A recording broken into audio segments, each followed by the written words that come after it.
موجودين اليوم في جمهورية افغانستان الاسلامية. په افغانستان کې د طبیعي پیښو لپاره ولې چمتووالی نشته؟ په افغانستان کې که طبیعي پیښې رامنځته کیږي آیا مخه یې نیول کیدای شي او که نه؟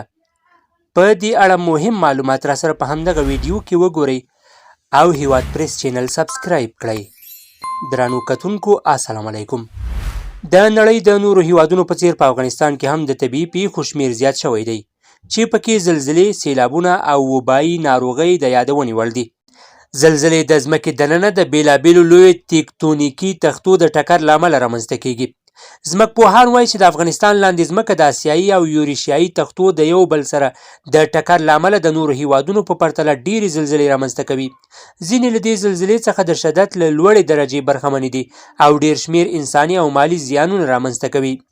د نړیوالو رسنیو د راپورونو له مخې د کونړ له تازه زلزلې وړاندې په تېره لسیزه کې په افغانستان کې د 4 زلزلو له امله له 7,000 څخه ډېر کسان مړه شوي دي.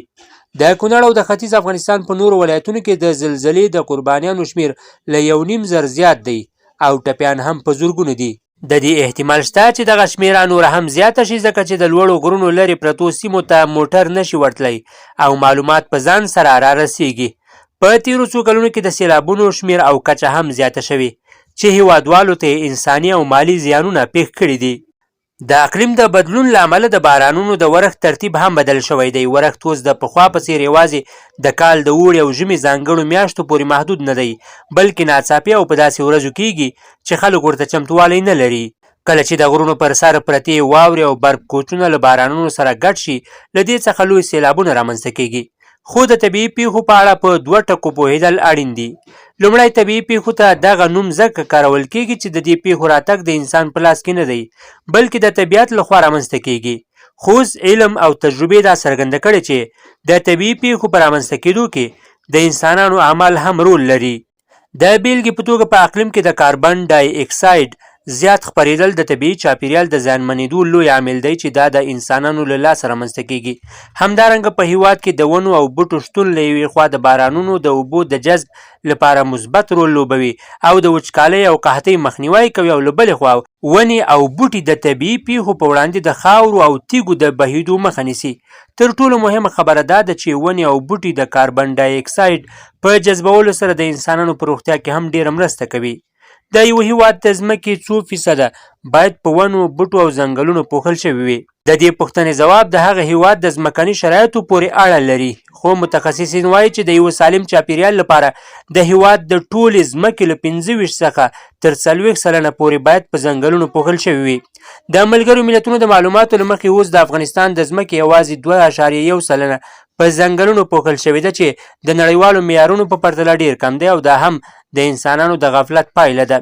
دویمه مهمه او د یاد ساتلو خبره دا ده چې که څه هم طبیعي پیښې د طبیعت له لوري راځي او ناڅاپه رامنځته کیږي خو د دې پیښو د ځاني او مالي تاوان کچه د یو هیواد چمتووالي پورې اړه لري. د طبیعي پیښو د عواقبو سره د مقابلې علم اوس یوه علمي رشته ده چې په نړیوالو پوهنتونونو کې د طبیعي پیښو مدیریت یا نیچرل ډیزاسټر منیجمنت په نوم تدریس کیږي او دغه فاکولټي د عملي روزنې څانګې هم لري.